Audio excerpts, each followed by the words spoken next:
వాములు ఆరోపిస్తున్నాము తండ్రి. బలమైన వాడా, శక్తిగల దేవుడా, ఆత్మస్వరూపి మమ్మలను అభిషేకించునైన నీ మాటలు నీ మాటలు నీ మాటలు వినటానికి మేమందరం వచ్చాం. నీ స్వరము మా అందరికి వినిపించు.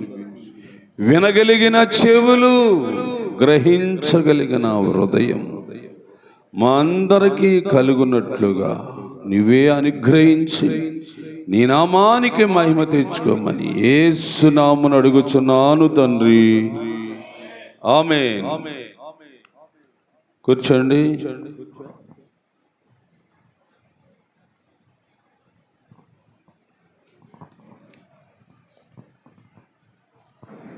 దేవునికి స్తోత్రం.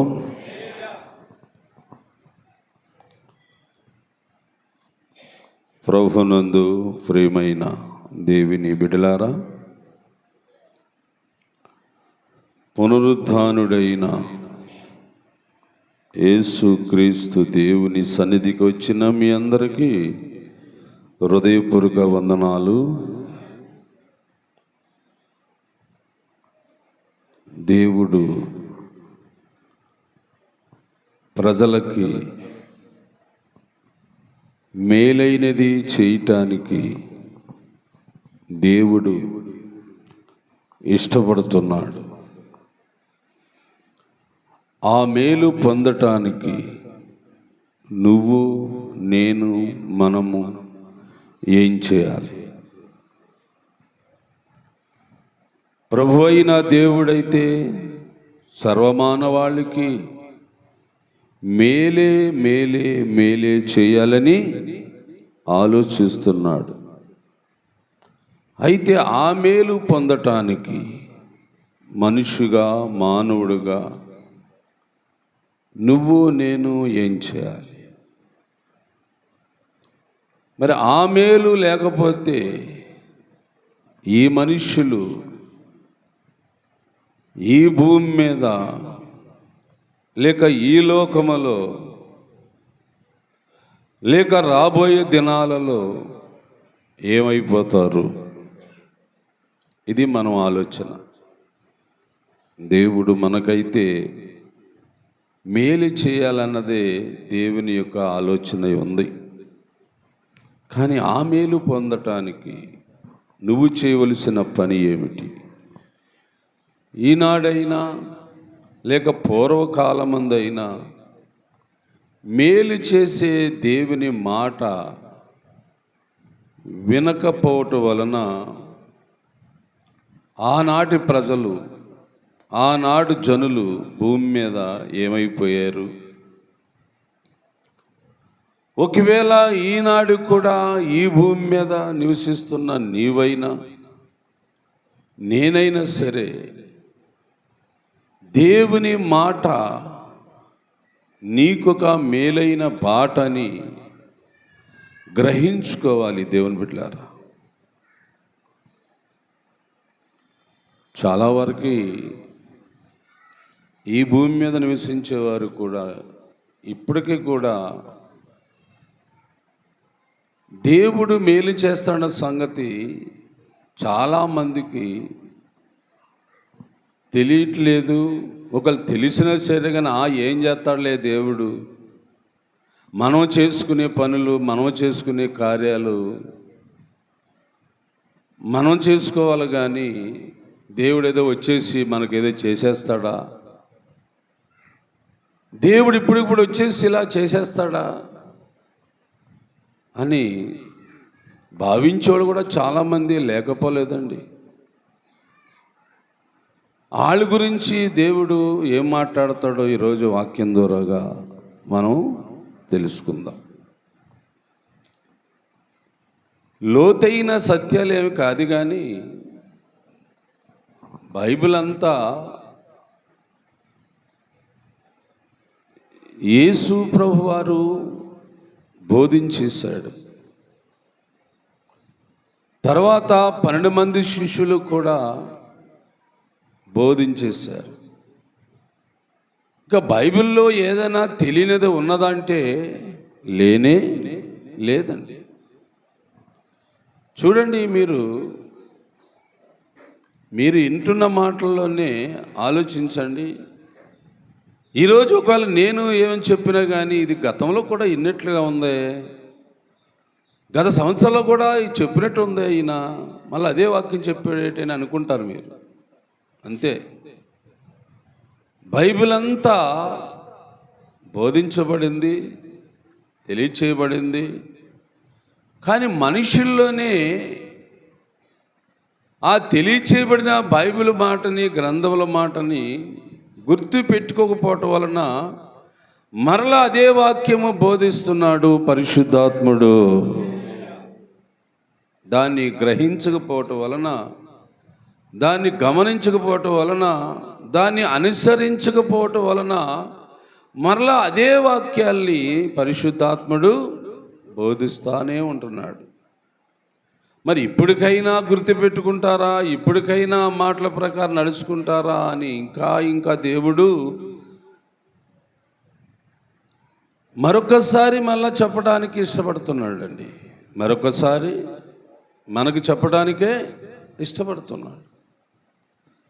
గత 2 ఆదివారాల నుంచి మనం ఏం చూస్తుంటూ వస్తున్నాం?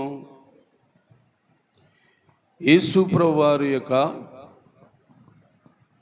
ఏమండి పునరుత్థానమును గూర్చి, ఆయన పునరుత్థానుడై వచ్చిన తర్వాత చీకటిలో లేక లోకానికి భయపడుతున్న ప్రజలకి మేలైన మాట చెప్పాడు అని విన్నాం. అది ఏ మాట? సమాధానం కలుగునుగాక. నేను సమాధానకి కర్తనని మళ్ళా దేవుడు ఆ మాటనే వాడాడు. ఒకవేళ అలాంటిది మళ్ళా నేను గుర్తించి ఆ మాటే చదువు వినిపించాలి. అయితే ఈ పునరుత్థానుడైన యేసు ప్రభువారు ఈ భూమి మీద ఎన్ని దినాలు ఉన్నాడు పూర్వకాలమందు అని అంటే బైబిల్ చెబుతుంది 40 దినాలు భూమి మీద ఉన్నాడు. ఈ 40 దినాలు భూమి మీద ఉన్నవాడు కూడా మరలా ప్రజలకి ఏం చెప్పాలనుకున్నాడు? ప్రజలకు ఏమి తెలియపరచాలనుకున్నాడు? ఏమండి? అందుకే మనము అపోస్తలుల కార్యముల గ్రంథాన్ని పట్టుకోండి. అపోస్తలుల కార్యముల గ్రంథంలో ఉన్న ఈ మాటలు అన్నీ ఉన్నాయి. జాగ్రత్తగా చూద్దాము. 1వ అధ్యాయము ఏమండి 2వ వచనం కానీ చదువుతారా? తర్వాత ఆయన అంటే ఎవరు? ఏమండి? యేసు ప్రభువారు. తర్వాత ఆయన పరమునకు చేర్చుకొను దినం వరకు ఆయన చేయుటకును బోధించుటకును మరలా ఆరంభించాడు. చూడండి, వాటన్నిటిని గూర్చి నా మొదట గ్రంథమును రచించి తిని శ్రమ పడిన తర్వాత 40 దినాల వరకు వారికి అగపడుచు దేవుని రాజ్యమును గురించే బోధించుచు అనేక ప్రమాణాలు చూపుతూ వారిని. దేవునికి స్తోత్రం. అంటే పూర్వకాలం ముందు జరిగిన కార్యాలండి ఇవి. ఇప్పుడు జరిగింది కాదండి, పూర్వం. అంటే యేసు ప్రభువారు చనిపోయి సమాధి చేయబడి 3వ దినం తిరిగి లేచాడన్న మాటను బట్టి మనకి ఈ వాక్యాలన్నీ 3 వారాల నుంచి వింటున్నాం. ఈరోజు యేసు ప్రభువారు భూమి మీద 40 దినాలు ఉన్నాడు. సంగతి తెలుసుకోవటానికి ఇష్టపడుతున్నాం. భూమి మీద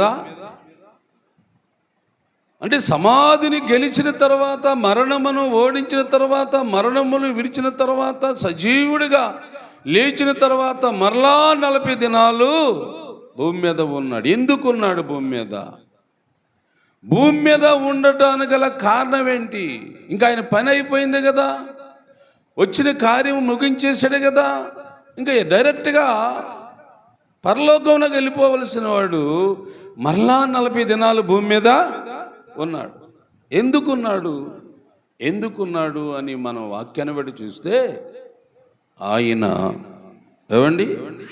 దేవుని రాజ్యమును గురించి బోధించి అనేక ప్రమాణాలు చూపుతూ వారిని తన్ను తానే సజీవునిగా కనపరుచుకున్నాడు. అంటే మళ్ళా ఏం ప్రారంభించాడు అంటే, యేసు ప్రభువారు కూడా పుట్టిన తర్వాత పెరిగిన తర్వాత 33 సంవత్సరాల కాలములో అదే సువార్త ప్రకటించాడు. మార్కు సువార్తలో ఉంటుందన్నమాట. మొదటి అధ్యాయము 15వ వచనం చదివితే మార్కు సువార్తలో ఉంటుందన్నమాట. మొట్టమొదటిగా యేసు ప్రభువారు ఈ లోకానికి వచ్చిన తర్వాత ఆయన చేసిన పని ఏదైనా ఉంది అని అంటే అది కూడా దేవుని రాజ్యమును గురించే సువార్త ప్రకటించాడని రాసి ఉంది. మరి ఇప్పుడు కూడా ఏం చేస్తున్నాడు? మరలా దేవుని రాజ్యం గురించే బోధిస్తున్నాడు. అంటే ఇన్నిసార్లు దేవుని రాజ్యం అని యేసు ప్రభువారు బోధించడానికి గల కారణాలు ఏంటి అసలు? వింటున్నారమ్మా? ఆయన ఇన్నిసార్లు భూమి మీద ఉన్నంత వరకు దేవుని రాజ్యము అని బోధిస్తున్నాడంటే ఉందనా లేదనా? ఏంటది? దేవుని రాజ్యము ఉంది, ఖచ్చితంగా ఉంది, అనుమానం ఏమీ లేదు. భూమి మీద ఉన్న మనుషులే ఒకవేళ అనుమానించవచ్చేమో, కానీ దేవుని రాజ్యం ఖచ్చితంగా ఉన్నది అని యేసు ప్రభువారు ఖచ్చితంగా బోధిస్తూ ఉన్నాడు. అంటే ఈ రాజ్యమును గురించి ఎవరు తెలుసుకోవాలి? ఈ రాజ్యం ఉందని ఎవరు నమ్ముకోవాలి? ఈ రాజ్యమునకు వెళ్ళాలని ఎవరు అనుకోవాలి అనంటే భూమి మీద నివసిస్తున్న ప్రజలందరూ తెలుసుకోవాలి, దేవుని నమ్ముకోవాలి, ఆ రాజ్యము చేరాలి అని ఒక ఆలోచన మానవులకి ఉండాలి అని యేసు ప్రభువారు పదే ప్రత్యేకంగా దేవుని రాజ్యం అని బోధిస్తూనే వచ్చాడు. అందుకు దేవుని బిడ్డలారా, ఆలకించే మనమే, వాక్యమును వింటున్న మనమే ఇప్పుడు దేని గురించి మనం ఆలోచించాలా? ఎక్కువగా దేని గురించి ఆలోచించాలా? ఇంకా భూమి మీద ఉంది ఏదో, ఇంకా భూలోకములో ఉంది ఏదో, నీకు తెలియకుండా ఏదైనా ఉందా భూమి మీద? ఇంకానా? దేవుని బిడ్డలారా ఆలోచించండి. భూమి మీద మనిషిగా నీకు నాకు తెలియనిది ఏమైనా ఉందో? ఇంకా అన్నీ నీకు తెలిసిపోయి, ఇక తెలియదు ఏదైనా ఉన్నది అని ఒకవేళ బైబిల్ని బట్టి ఆలోచించినా, నీ మట్టుకు నువ్వు ఆలోచించినా ఏముంది అంటే అయినా పరలోకం ఉంది. అది ఎవరు చెప్తున్నారు? యేసు ప్రభువు చెప్తున్నాడు. డబ్బులు ఉన్న సంగతి తెలుసా? మనకి తెలుసు. బంగారం ఉందన్న సంగతి తెలుసా? తెలుసు. పొలాలు ఉన్నాయని తెలుసా? తెలుసు. చెట్లు ఉన్నాయని తెలుసా? సృష్టిలో ఏమున్నదో అంతా నీకు తెలుసు. నీకు మాత్రం తెలియదేమీ లేనే లేదు. నీకు నాకు తెలియదేమీ లేదు. భూలోకంలో అన్నీ తెలిసిపోయాయి. ఇక ఏదైనా తెలియదు ఉందంటే అది పరలోకము. దాని గురించి ఇంకా నీకు తెలియకపోవచ్చు. అందుకే యేసు ప్రభువారు మానవుడిగా భూలోకంలో జన్మించినప్పటికీ కూడా ఆయన 33 సంవత్సరాల్లో పరలోకమే అన్నాడు. తర్వాత మానవులందరి కొరకు సిలువేయబడి చనిపోయి సమాధి చేయబడి సజీవులు లేచిన తర్వాత కూడా మళ్ళా దేవుని రాజ్యమును గురించే చెబుతున్నాడు. ఆ రోజుల్లో అంటే పూర్వకాలమందు, అంటే యేసు ప్రభువారు భూలోకములో ఉన్నప్పుడు నీలాగా నాలాగా యేసు ప్రభు దేవుడని, యేసు ప్రభు రక్షకుడని, నమ్మిన ప్రజలందరూ కూడా, నమ్మిన వారందరూ కూడా, వారందరూ ఏం చేశారో కొన్ని మాటలు మనం బైబిల్ గ్రంథం ద్వారాగా తెలుసుకుందాం. ఏమండి? అందుకని మనము కూడా ఆ మనుష్యులు, అంటే మనలాగా భూమి మీద బ్రతికిన వారు, భూలోకములో ఉన్నవారు, భూమి మీద నివసిస్తున్నవారు ఏం చేశారు, వారు ఎటు చూశారు, ఏమి కావాలని వారు కోరుకున్నారు, అందుకు వాళ్ళకి దేవుడు ఏమిచ్చాడు, అలాగే నువ్వైనా నేనైనా మనము కూడా అలాంటి ఆలోచనలోకి వెళ్ళాలి అని ఈరోజు దేవుడు మనతో మాట్లాడుతూ ఉన్నాడు. జాగ్రత్తగా వినండి, జాగ్రత్తగా వినండి. ఏమండి? సరే, 40 దినాలు ఈ ప్రజలకు మళ్ళా చెప్పాలనుకున్నాడు యేసుప్రభు వారు. చెప్పేశాడు. చెప్పేసిన తర్వాత ఏమండి ఏం జరిగిందో జాగ్రత్తగా మనం చూద్దాం.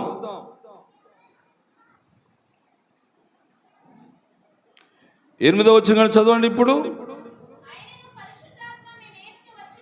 అవును, గనుక అవును చెప్పాను. ఇప్పుడు 9వ వచనం చదువుదాం. ఏ మాటలు చెప్పాడు ఇప్పుడు యేసుప్రభు అంటే? ఏం చెప్తారు? పైన చదివిన వాక్యం దేవుని రాజ్యమును గురించి బోధించాడా? బోధించాడు. నెంబర్ 1 ఇది. రెండో మాట ఏం చెప్పాడు? పరిశుద్ధాత్మ మీ మీదకు వస్తుంది, ఆ పరిశుద్ధాత్మ వచ్చినాడు మీరు శక్తి పొందుతారు అని యేసుప్రభు చెప్పేశాడు. ఈ 2 మాటలు ఎప్పుడు చెప్పాడు అనుకుంటున్నారు? పునరుద్ధానుడు అయిన తర్వాత, సజీవుడిగా 40 రోజులు భూమి మీద నిలిచిన తర్వాత, ఎవరైతే వాక్యమును వినటానికి యేసుప్రభు కోసం ఇంకా ఎదురు చూస్తుంటున్నారో వారందరికీ తెలియపరిచిన మాటలు ఈ 2 మాటలు. ప్రియులారైనండి, ఇప్పుడు 9వ వచనాన్ని జాగ్రత్తగా చదువుదాం. అదిగో ఈ మాటలు చెప్పి వారు, అంటే ఎవరు? ఆ మాటలు ఆలకించిన వారందరూ చూచుచుండగా ఆయన ఆరోహణము, అంటే అర్థం భూమి మీద నుండి పరలోకములోనికి వెళ్ళిపోతున్నాడు. చూస్తున్నారు ఈ ప్రజలు. ఈ 2 మాటలు ఆలకించిన ప్రజలు చూస్తున్నారు. ఏ 2 మాటలు? దేవుని రాజ్యమును గురించి, పరిశుద్ధాత్మను గురించి యేసుప్రభు వారు చెప్పిన మాటలు ఆలకించిన ప్రజలందరూ చూస్తూనే ఉన్నారు. యేసుప్రభుని చూస్తుండగానే ఏమైపోయాడైనా? పరలోకమునకు ఎలా వెళ్ళిపోతున్నాడు. నడిచి వెళ్ళిపోతున్నాడా, ఎగిరి వెళ్ళిపోతున్నాడు అంటే ఏం చెప్తారు? ఎలా వెళ్ళాడా? నడిచి వెళ్ళాడా, ఎగిరి వెళ్ళిపోయాడా? ఇది తెలియాలి మనకి, ఈ రహస్యము తెలియాలి. ఆయన నడిచి వెళ్ళలేదు, ఎగురు వెళ్ళలేదు. అలా నిలబడి ఉంటే దేవుని యొక్క ఏమండి శక్తి ఆయనలో ఉంది కనుక ఆ శక్తి అలాగా లేకపోతుంది. అలా వెళ్ళిపోతూ ఉండగా తర్వాత మళ్ళా ఈ చూచే మనుషులకు, ఏమండి ఇంతకుముందు ఆలకించిన మనుషులకు మరొకరు ఎవరు చెబుతున్నారో, ఏం చెబుతున్నారో జాగ్రత్త విందాం మనం కూడా. కనబడకుండా, దేవునికి స్తోత్రం. ఏం కొనిపోయిందంట? మేఘం వచ్చి తీసుకెళ్ళిపోయిందంట యేసుప్రభుని. ఆయన నడిచి వెళ్ళలేదు, ఎగిరి వెళ్ళలేదు, విమానంలాగా. ఏం తీసుకెళ్ళిపోయింది? మేఘము. యేసుప్రభు అని మేఘము వచ్చి ఆవరించి అలా తీసుకెళ్ళిపోతుంది. అలాగ చూస్తూనే ఉన్నారు వీళ్ళంతా. అరే యేసుప్రభు వెళ్ళిపోతున్నాడు అలా చూస్తూనే ఉన్నారు వాళ్ళు.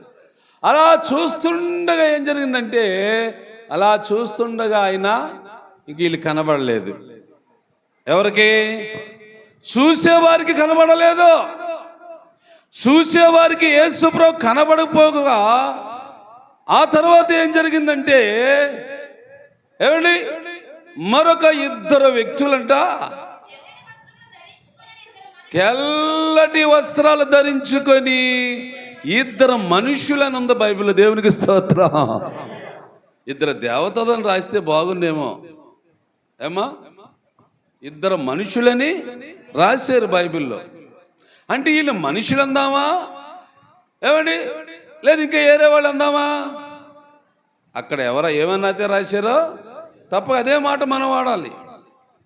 ఇద్దరు మనుష్యులంట. అంటే ఈ ఇద్దరు మనుషులు ఎవరు? ఈ ఇద్దరు వ్యక్తులు ఎవరమ్మా?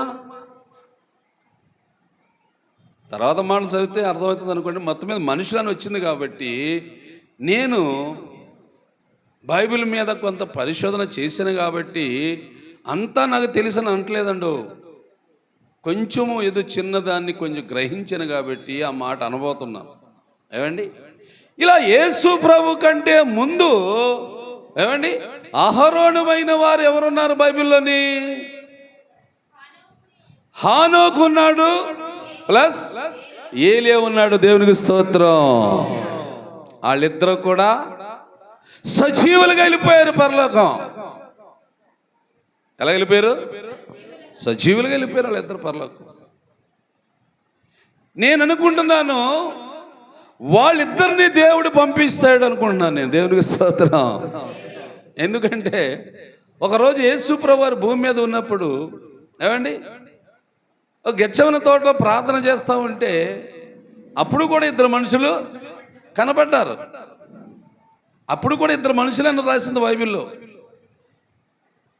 ఆ ఇద్దరు మనుషులు ఎవరు ఎవరు ఎవరు అంటే ఏమండి అని రాసింది అక్కడ. కాకపోతే మోసే గారు భూమి మీద మరణించేశాడు. అవునా? మోసే గారు మరణించేశాడు. ఆయన దేహము కూడా ఒక పర్వతము మీద కప్పిపెట్టినట్టుగా ఉంది బైబిల్లో. కానీ భూలోకములో మరణించకుండా, శరీరాలు పాతి పెట్టకుండా సజీవముగా లేచిన వారిగా, సజీవునిగా జీవించేవారు అహరోనువైన వారు ఒక ఏలియా, ఒక హానోకు. నేను వీళ్ళిద్దరైనా గ్రహించాను. నేను వీళ్ళిద్దరిని మళ్ళా దేవుడు పంపించాడు. ఎందుకంటే చూస్తున్న ప్రజలకి ఏమండి ఎవరు చెప్తే నమ్ముతారు, ఎవరు చెప్పవలసి ఉన్నది ఇప్పుడు అని ఒకవేళ నేను ఆలోచిస్తే, నిజముగా దేవుడు భూమి మీదకి వచ్చి వాక్యం ప్రకటించినా సరే కానీ మనుషులు ఎవరు నమ్మకపోవచ్చేమో. కానీ ఏమండి మనుష్యుడు అన్నవాడు దేవుని వాక్యమును ప్రకటిస్తే కొంతమంది అయినా నమ్ముతున్నారు. అంటే దేవుని సాక్ష్యం కంటే మనుషుల సాక్ష్యమే గొప్పదనుకుంటున్నారు మనుషులు. అందుకనే దేవుడు పరలోకంలో ఉన్న తండ్రి కూడా ఆలోచించి ఏమండి ఈ భూనివాసులకు తెలియాలి కాబట్టి అందుకు తెలియటానికి, వారికి తెలియచేయటానికి, వారందరికీ మళ్ళా చెప్పటానికి వాళ్ళిద్దరు వచ్చారు. వచ్చిన వారు ఏమన్నారమ్మా కింద వాక్యం ఇప్పుడు? ఓ గలిలయ మనుషులారా, లేక వాటరేవులో ఉన్న ప్రజలారా. అంటే గలిలయ ప్రాంతము వాటరే ప్రాంతం ఒకటేనంటారా? కదా? ఎలా ఒకటి? అక్కడ గలిలయ సముద్రం ఉంది, అక్కడ చేపలు పెట్టేవాడు గలిలయ సముద్ర తీరం ఉండేవాళ్ళు. ఇక్కడ వాటరేవులో సముద్రం ఉంది, ఈ వాటరేవులో కూడా చేపలు పెట్టేవాళ్ళు ఉన్నారు. ఇప్పుడు మీ అందరికీ చెప్పడానికి ఒక నాలుగు దరిద్రం నిలబెట్టాడు అనుకుంటున్నాను. దేవునికి స్తోత్రం. విన్నారా?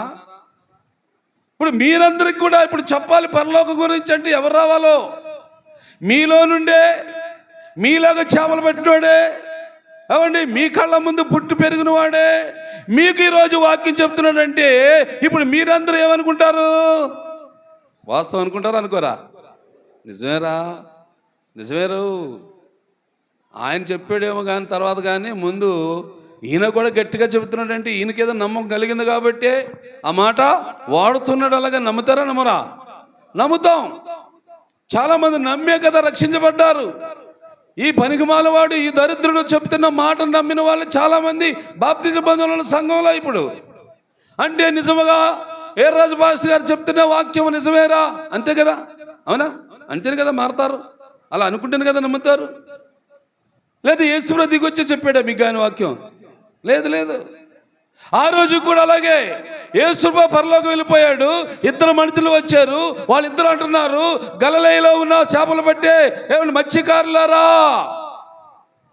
ఇదిగో మీరందరూ వినండి, మీరందరూ ఆలకించండి. ఈ మాటే మీకు నమ్మకము, ఈ మాటే మీకు నిజము, ఈ మాటే మీకు సత్యము. ఏంటో అని వీళ్ళందరూ ఆలకించటానికి సిద్ధంగా ఉన్నారు. ఏం చెప్తున్నారమ్మా? ఆకాశం వైపు చూస్తున్నారు, పైకి చూస్తున్నారేంటి? పైకి చూస్తున్నారేంటి బాబు? ఏంటమ్మా పైకి ఏం చూస్తున్నారు? పైకి ఏముందని చూస్తున్నారు? ఏం చూస్తున్నామంటే ఏంటయ్యా, మేము చూస్తుండగానే ఆయన అలా వెళ్ళిపోయాడు పరలోకానికి. ఆయన ఇంకా మాకు కనబడట్లేదు, కనబడతాడేమని చూస్తున్నాం అని అప్పుడు వీళ్ళంటే, అప్పుడు వాళ్ళు అంటున్నారు ఇద్దరును, మీ వద్ద నుండి పరలోకమునకు వెళ్ళిన యేసు ప్రభు ఏ రీతిగా అయితే మీరు చూస్తుండగా పరలోకమునకు వెళ్ళాడు, ఆ రీతిగానే మరలా తిరిగి వస్తాడు అని వారితో వీళ్ళిద్దరూ చప్పట్లు కొట్టండి, కాసం గట్టిగా కొట్టండి, కాసేపు కొట్టండి గట్టిగా. దేవునికి స్తోత్రం. పాట పాడరు, ఇంత సౌండ్ రాదు. ఏం పాటలు పాడాడు చప్పట్లు? పాటలు పాడేటప్పుడు అంత సౌండ్ రాదు, మీరు చప్పట్లు కొట్టేటప్పుడు అలా రావాలి సౌండ్. అందులో 2 కార్యాలు జరుగుతాయి చప్పట్లు కొట్టడం వల్ల. చాలాసార్లు చెప్పాను నేను. ఒకటి, చప్పట్లు కొట్టడం వల్ల ఒకటి ఏమవుతుందో తెలుసా? నీ గుండు నరాలన్నీ సడలించబడతాయి, గుండె రక్తము సప్లై బాగా పెరుగుతుంది, అనారోగ్యం రాదు. నెంబర్ 1. రెండవది ఏంటి తెలుసా? చప్పట్లు కొట్టడం వల్ల దేవునికి మహిమ కలుగుతుంది. దేవునికి స్తోత్రం. అందుకే చప్పట్లు గట్టి కొట్టాలి, సౌండ్ రాస్తూ ఉండాలి కొట్టినప్పుడల్లా. అలా కొట్టకే ఈ నరాలని చచ్చిపడిపోయి గుండె జబ్బులు వస్తున్నాయి ఇప్పుడు సమాజంలో. మీకేం అర్థం అవ్వట్లేదు చెప్పేది. వాక్యం వినండి, ఏమండి? మళ్ళా ఆయన వస్తాడయ్యా. వస్తాడా? ఎలా వస్తాడంటే మళ్ళీ అదే రీతిగా వస్తాడు. దేవునికి స్తోత్రం. కానీ ఆయన వచ్చేటప్పుడు ఒక వింతైన కార్యాలు జరుగుతూ ఉంటాయి భూమి మీద, మీ కనులకు కనిపిస్తాయి, మీరు కూడా చూస్తూ ఉంటారు. అలాంటి కార్యములు జరిగినప్పుడు మీరందరూ అనుకోవాలి, యేసు ప్రభువాడు వచ్చేస్తున్నాడు అనుకోవాలి. మీరు మీ కళ్ళ ముందు జరిగే కార్యాలు చూసి ఇక యేసు ప్రభు రాకడ సమీపంగా ఉంది, ఆయన మొదలుపెట్టాడు, నడిచి వస్తున్నాడు మన దగ్గరికని భూమి మీద ఉన్న విశ్వాసులందరూ కూడా అనుకోవాలి. అనుకుంటేనే ఆయన వచ్చి నిన్ను తీసుకెళ్తాడు.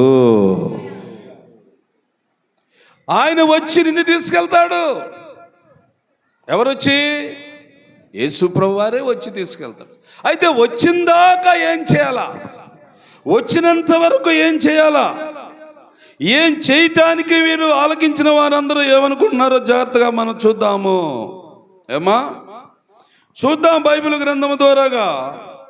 వీళ్ళందరూ ఏమండి ఆలకించిన వారందరూ ఎవరెవరు? 13వ వచనం చదవండి. ఇప్పుడు 13వ వచనం. వారు పట్టణములోనికి ప్రవేశించి ఊళ్ళోకి వచ్చేసారనమాట. వింటున్నారా? ఇప్పుడు ఇంతకుముందు వీళ్ళందరూ ఎక్కడున్నారు? ఊరు బయట ఒలివ కొండ పైన దేవుడు పరలోకి వెళ్ళేటప్పుడు అక్కడ ఉన్నారు అంతా. ఆయన వెళ్ళిపోగానే ఇద్దరు వాళ్ళు చెప్పగానే ఇక్కడ ఏం చేశారు? వీళ్ళిద్దరూ అంతా ఊర్లోకి వచ్చేసారు, పట్టణంలోకి వచ్చేసారు. వచ్చేసి ఇలాంటి ఒక బిల్డింగ్ కూడా చూసుకున్నారు, ఇలాంటి ఒక మేడగది చూసుకున్నారు. వారు దానిలో బస చేయటానికి పూనుకున్నారు. వారెవరో చూద్దాం వాక్యం ద్వారాగా. బాగినండి ఈరోజు వాక్యాన్ని. వారు ఎవరు అనగా తెలుసా బా మీ అందరికీ? ఎవరెవరో చెప్తారా బాబు? ఎవరైనా కొంతమంది మీరు అనుకున్న వారు ఎవరైనా చెప్తారా? వాళ్ళు ఎవరెవరు అంటే ఏమో అంటావు కదా నువ్వు. అందుకనే బైబిల్ చదువుతాం. బైబిల్ చదివితే అక్కడ పేర్లు ఉన్నాయి.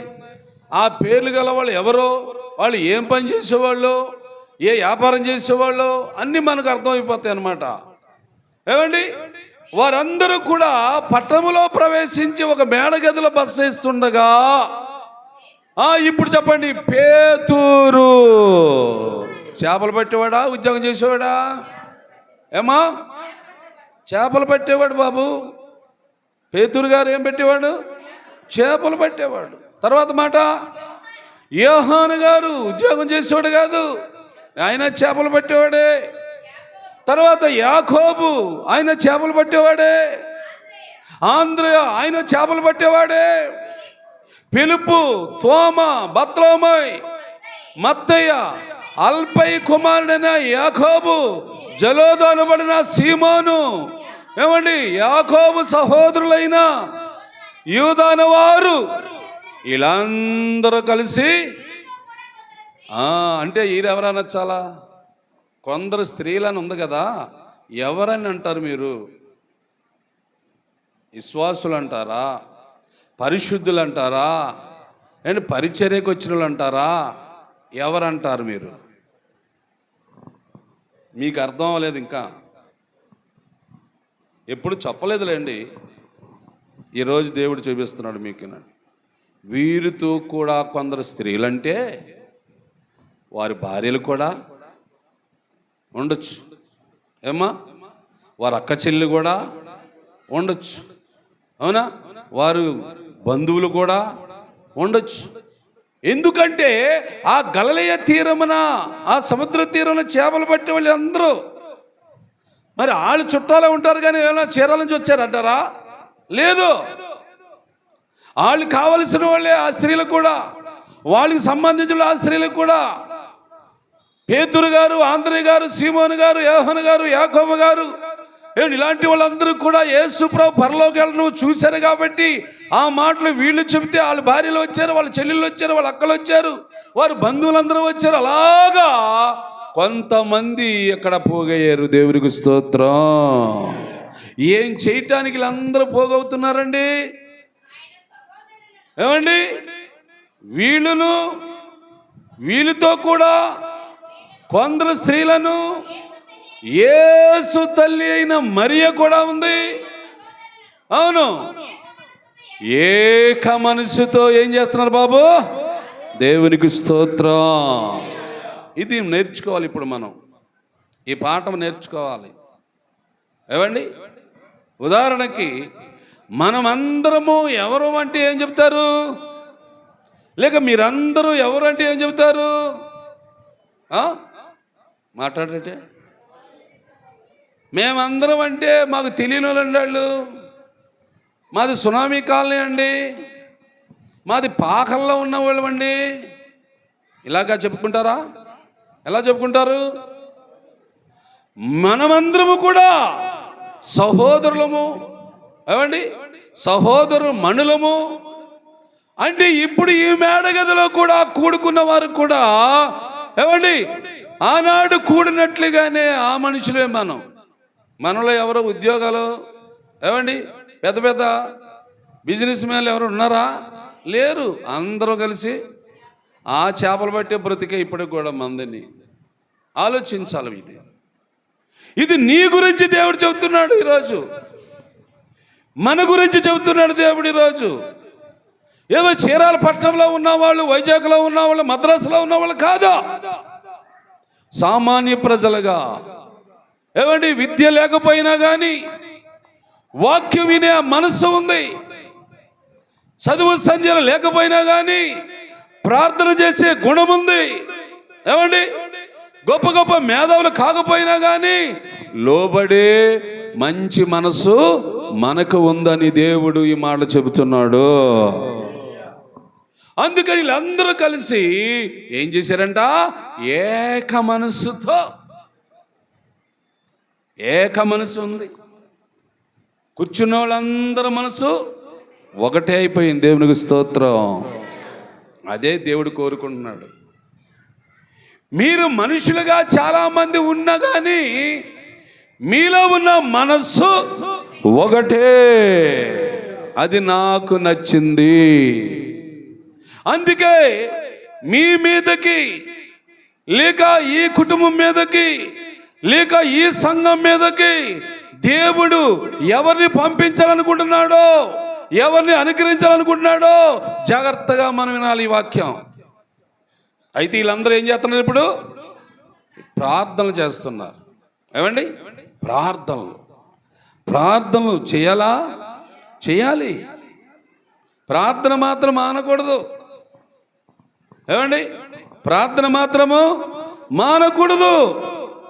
ప్రార్థన మానితే పెద్ద ప్రమాదం ఉందో తర్వాత చూపిస్తానండి మీకు ఆ వాక్యాన్ని. ప్రార్థన కానీ మానేవా, అయిపోయిందే, నీ చరిత్ర క్లోజ్. వద్దు అది ఆగండి కాసేపు. ఇదిగో ఇప్పుడు ఈ చేపలు పట్టేవాళ్ళు, ఈ సముద్ర తీరమున ఉన్నవాళ్ళు, స్త్రీలు వచ్చారు, పురుషులు వచ్చారు, అందరూ కలిసి ఎంతమంది అయ్యారు? సుమారు 120 మంది. 120 మంది. ఒక లెక్క పెడితే అంతమంది ఉంటారా మీరందరూ? ఏమో ఉంటారా? ఉండరు? ఉంటారు. 120 మంది కాదు, 150 మంది కూడా ఉంటారు మీరు. అవునిది దేవుని యొక్క నియమం అంటారు దీన్ని. దేవుడు ఏమండి కోరుకున్న మనుషులు అంటారు, దేవునికి ఇష్టమైన బిడ్డలు అంటారు. ఒక పెద్ద మందం ఉందనుక దేవునికి ఇష్టం కాదండి. మీరు గమనించండి, చాలామంది గొప్పలు చెప్పుకుంటున్నారు, కానీ పెద్ద మందం ఉందనుకోండి, ఒక 2000 మంది సంఘం ఉందనుకోండి, అది దేవుడు కోరుకుని అనుకుంటున్నారు ఏంటి? కాదు. ఇదిగో లెక్క చూడండి, బైబిల్ లెక్క. 120 మంది స్త్రీ పురుషులు కూడి ఉన్న మేడగదిలో వినబడుతున్న ప్రార్థన ఆలకించడానికి యెహోవా దేవుడు, పరలోకములకు వెళ్ళిన యేసు ప్రభువారు, పరిశుద్ధాత్ముడు అలాగే ఎదురు చూస్తున్నారు. ఇక్కడ ఉన్నవారు ఏం చేస్తున్నారంటే కళ్ళు మూసుకొని వీళ్ళు ప్రార్థన చేస్తున్నారు. ఇప్పుడు చూస్తుంది ఎవరో? దేవుడు చూస్తున్నాడు పరలోకంలో అండి. అయ్యా, దేవుడు చూస్తున్నాడు. మనమైతే కళ్ళు మూసుకొని ప్రార్థన చేస్తాం. ఇక్కడ యేసు ప్రభువారు ఏం చేస్తాడు? కళ్ళు తెరిచి చూస్తా ఉంటాడు. ఏ దేవుడైనా చూచుచున్నా దేవుడు అయ్యా, చూసే దేవుడు. నువ్వైతే కళ్ళు మూసుకో ప్రార్థన చేయి. చేసేవారిని అందరూ చూస్తున్న దేవుడు. చూసి ఏం చేయాలనుకుంటున్నాడు? అండి 2వ అధ్యాయము చూస్తారు. ఇప్పుడు 2వ అధ్యాయము చూడండి ఒకసారి. 2వ వచనము, 3వ వచనం చదవనమ్మా. పండగ దినం వచ్చినప్పుడు అందరూ ఒక చోట కూడి ఉండగా వారు ప్రార్థన చేసి విశ్వాసముతో, పరలోకములో దేవా పరిశుద్ధాత్మను పంపిస్తానన్నావు, పరలోకములో యేసయ్యా పరిశుద్ధాత్మ అనుగ్రహిస్తాన్నావు, మరి ఆ పరిశుద్ధాత్మను మాకు కావాలి, ఆ పరిశుద్ధాత్మ వస్తేనే మేము శక్తి గలవరం అవుతామని చెప్పావు, మేము బలవంతులు అవుతామని చెప్పావు, ఆ ఆత్మ మిమ్మల్ని నడిపిస్తామని చెప్పావు, ఆ ఆత్మకు ఎప్పుడు అనుగ్రహిస్తామని వీళ్ళందరూ ఈ మేడగదిలో ఉన్న వాళ్ళు ఏం చేస్తున్నారు? ప్రార్థన చేస్తున్నారు. ప్రార్థన చేస్తుండగా ఏం జరిగింది? వేగముగా వీచే గాలి వంటి. ఏం బాబు, ఎక్కడి నుంచి వచ్చిందమ్మా? నాగా చూడండి, పైకి చూడండి. వీళ్ళందరేమో ఈ మేడగదిలో ప్రార్థన చేస్తా ఉంటే దేవుడు ఏం చేశాడు? ఆకాశము నుండి ఒక బలమైన, ఒక గొప్ప ఏమండి గాలి లాంటి దేవుడు ఊదుతున్నాడు.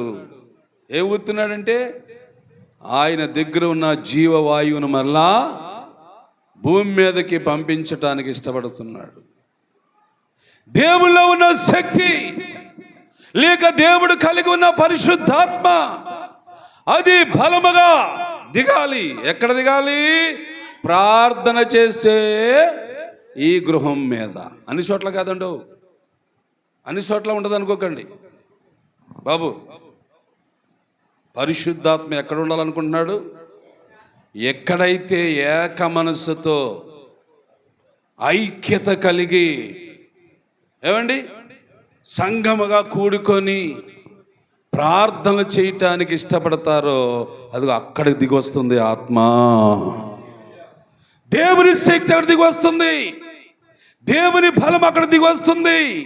ఆ స్థలములో ఉన్న బిడ్డలు, వాళ్ళు స్త్రీలే కానీ పురుషులే కానీ, వారు యవనస్తులే కానీ పిల్లలే కానీ ఎవరైనా సరే ప్రతి ఒక్కరు కూడా ఏమండి దేవుని శక్తి చేత నింపబడటానికి అక్కడ ఒక అవకాశము దేవుడి చేస్తున్నాడు. ఇదిగో చూడండి, వారు కూర్చొని ఉన్న ఇల్లంతా నిండిపోయింది.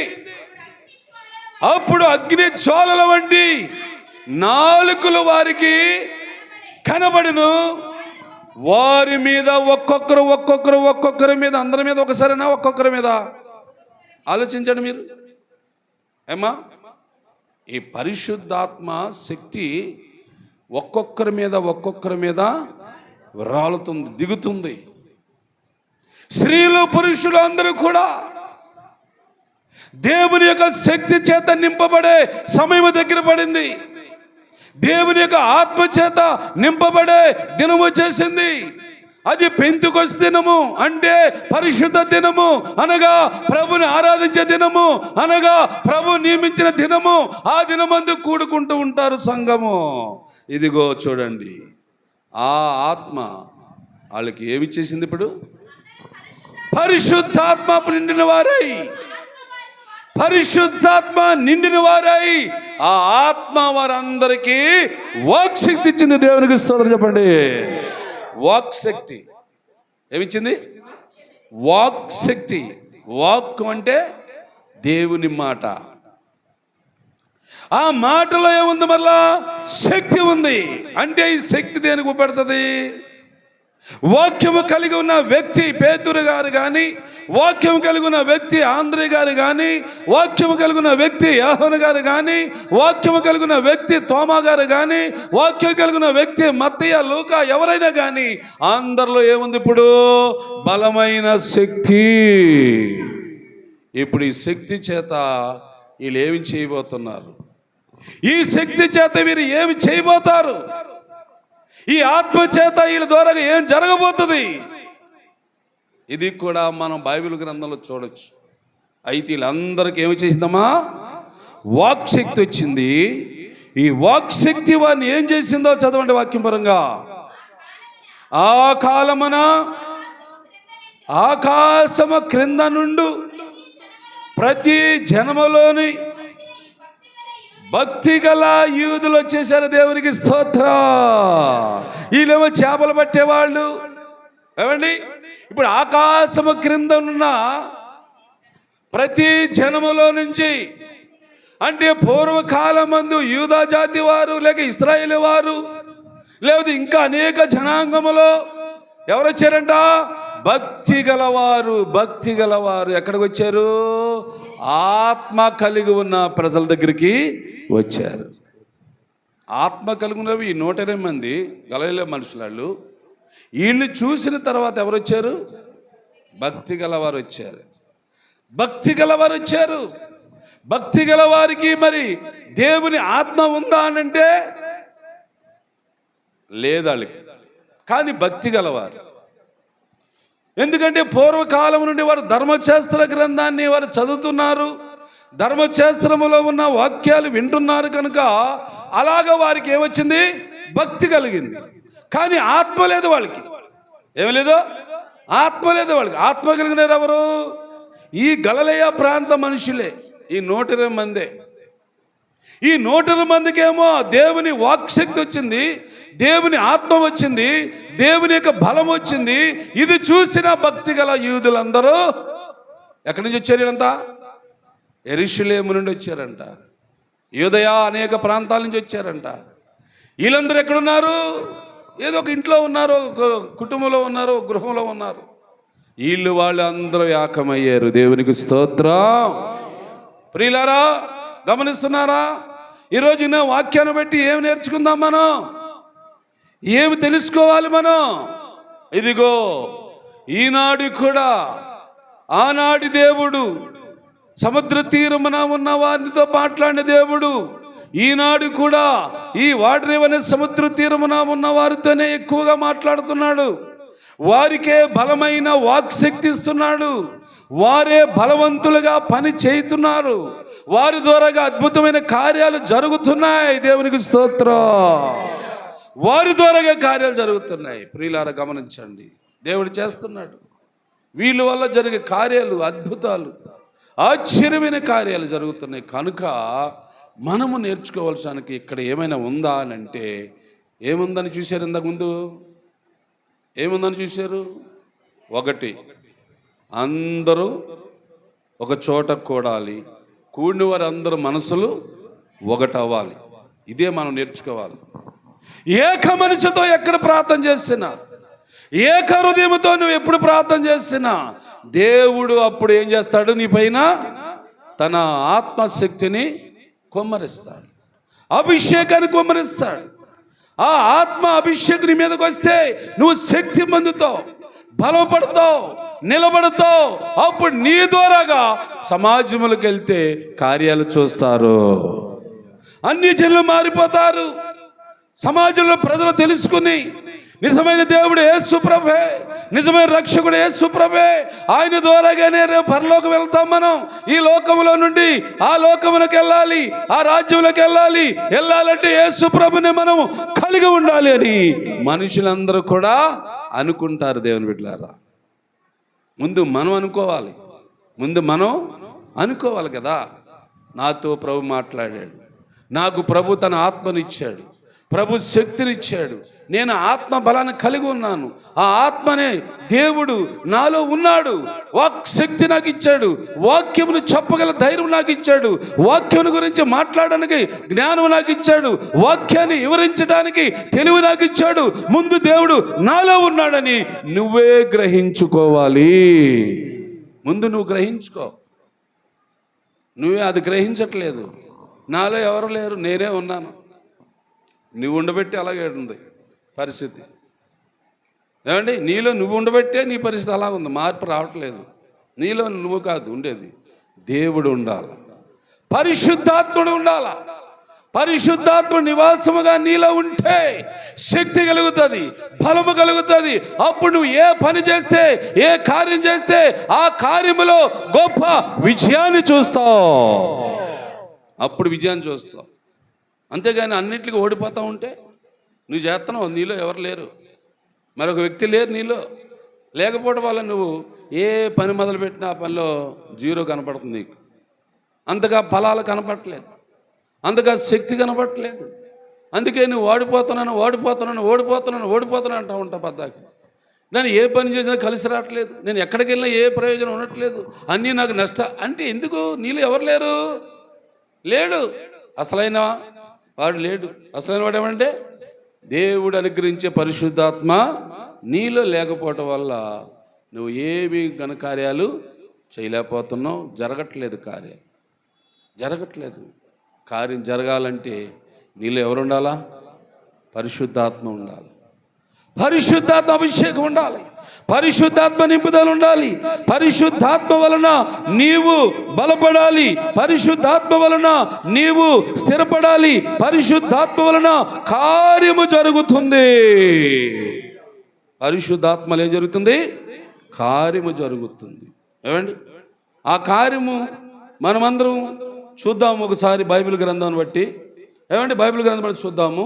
చూడండి, అపోస్తలుల కార్యముల గ్రంథమే 3వ అధ్యాయంకు రండి. ఇప్పుడు 3వ అధ్యాయం,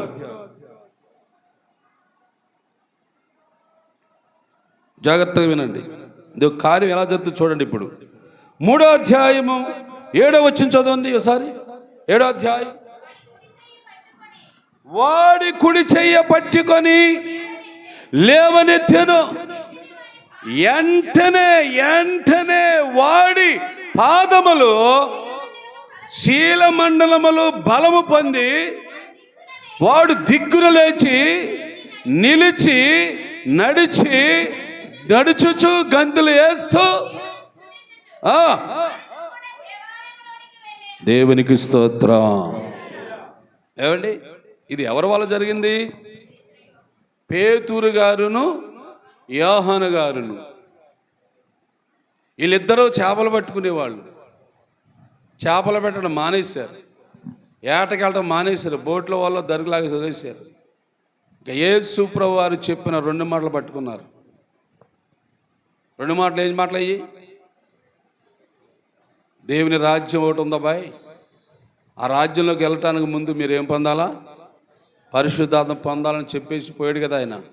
ఆ పరిశుద్ధాత్మను పొందాడు ఈ పేతురు, యోహాను గారు, ఆ 120 మంది స్త్రీ పురుషులు. ఆ 120 మందిలో నుండి ఏమండి మొట్టమొదటగా వాక్యం ప్రకటించింది ఎవరంటే పేతురు గారు. యేసు ప్రభువు వారి యొక్క సువార్తని చేతబట్టుకొని మొట్టమొదటిగా సువార్త ప్రారంభించింది పేతురు. ఆయనకి సపోర్ట్గా వీళ్ళందరూ ఉన్నారు. ఆంధ్ర ఉన్నాడు, యోహాను ఉన్నాడు, యాకోబు ఉన్నాడు, అందరూ ఉన్నారు. కానీ వాక్యాన్ని బోధించటానికి ఏమండి, వాక్యాన్ని ప్రజలకు వివరించటానికి పరిశుద్ధాత్మ కలిగిన వాడిగా ఎక్కువగా ముందడిగేసి సువార్త పనులు ప్రయాసపడింది పేతురు గారు, యోహాను గారు. వీళ్ళు మొట్టమొదట సువార్త ప్రారంభించడం ఏమైంది? అక్కడ ఒక కుంటివాడు, పుట్టింది మొదలుకొని కుంటివాడు ఒకడు ఏమంటే మోసుకొని వచ్చి అక్కడ చర్చి కాడ పడిచేశారు. అక్కడ బయట చర్చికి వెళ్ళే వాళ్ళందరూ డబ్బులు అడుక్కుండేవాడు అంటే ఒకప్పుడు వాడు. అయితే ఆ రోజు ఆ చర్చికి వచ్చారు వీళ్ళిద్దరూ. ఏమండి వస్తుండగా ఆయన చూశాడు, వాడితో మాట్లాడారు. ఈ మాటలు పెట్టి వాడేమనుకున్నాడంటే వీళ్ళ దగ్గర ఏదో గొప్పది ఉందని పేతురు గారు, యోహాను గారు చెప్పిన మాటల మీద లక్ష్యం ఉంచాడు. అదే పని మీద అలక చూస్తున్నాడు. ఏమండి అంతకుముందు పేతురు, యోహాను గారు యేసుప్రభు గారు చూసినట్లు ఇప్పుడు ఈడెవరిగా చూస్తున్నాడు? పేతురు, యోహాను గారు చూస్తున్నాడు. అదే పని మీద చూస్తున్నాడు. అప్పుడు పేతురు అంటాడు, ఎండి బంగారు నా వద్ద లేవు కానీ నాకు కలిగదనికిస్తున్నానని నజరేయుడైన యేసు క్రీస్తు నామములో లే నడు అనగానే వాడేమైపోయాడంట? వెంటనే వాడు ఏమైపోయాడు బాబు? ఇది కార్యం, ఇది అద్భుతం. ఏమండి ఉండాలి, జరగాలి, కొన్ని గుర్తులు ఉండాలి నీ దగ్గర. ఇదిగో ఈ అమ్మాయి చూసారా అందరూ? ఒకసారి ఏమైపోయింది? అమ్మాయి బిగిసిపోయింది, చెయ్యి రావట్లేదు, కాలు రావట్లేదు, మనిషి ఇలా వంగట్లేదు, ఇలా ఉంచుదామంటే వంగట్లేదు, కర్ర అయిపోయింది. ఇగో ఈ అమ్మాయే, ఇదిగో మీ కళ్ళ ముందు ఉంది ఈ అమ్మాయే. ఏమా ఏం చేసావు ఆ రోజు వచ్చి? నువ్వు చెప్తావా? ఏం చేసావా? మేము నేను పైకి లేపావా? ఉంచావా? నువ్వు అలా మంచం మీద పడుకో ఉంది ఎలకత్తల. మాట చెయ్యి కదలలేదు, కాలు కదలలేదు, ఒళ్ళు కదలదు, ఏం కదలలేదు, మాట్లాడుతుంది మాకు చిన్న మాట. అర్ధరాత్రి నేను మా తమ్ముడు సువార్త ఏమండి మా అబ్బాయి వెళ్ళాం. అంతకుముందు ఎవరు వచ్చి వెళ్ళారంట, చేసి వెళ్ళారంట, ఏమీ లేదు. ఏమండి ముట్టుకోలేదు, పట్టుకోలేదు, నిలబడే మోకాళ్ళు కూడా వేయలేదు. నిలబడి అలా ప్రార్థన చేశాం. ప్రార్థన చేసిన 5 నిమిషాలకు ఏమైందమ్మా? ఏమలేదా? ఏం జరగలేదు కదా? జరిగిందా? ఏం జరిగిందో ఆలోచిస్తున్నారా మీరు? విద్య లేనివాడు, చదువు సంధ్య లేనివాడు, కానీ దేవుని ఆత్మ ఉన్నది. దేవుని ఆత్మ కలిగిన వాడు ప్రార్థన చేస్తున్నా, వాక్యం చెప్పినా ఏమండి ప్రతి వ్యక్తి హృదయాలు మార్చబడతాయి, ప్రతి ఒక్కరి వ్యాధులు పోబడతాయి, ప్రతి ఒక్కరికి శక్తి కలిగి దేవునికి మహిమ కలిగినట్లుగా సాక్షులుగా నిలబెట్టుకుంటాడు. అది ఆనాడు పేతురు గారికి వచ్చింది, ఈనాడు ఆంధ్ర గారికి వచ్చింది. ఇప్పుడు కాలం ఇలాంటి దీనవదాసుడికి ఇచ్చాడు దేవుడు. నువ్వు నమ్మవద్దు, నువ్వు తెలుసుకోవద్దులే. ఎందుకంటే నేను నీవాడిని కదా, మీలో పుట్టినవాడిని కదా, మీలా చేపలు పట్టుకొని జీవించండి, అంత నమ్మద్దు మీరు, ఏం పర్లేదు.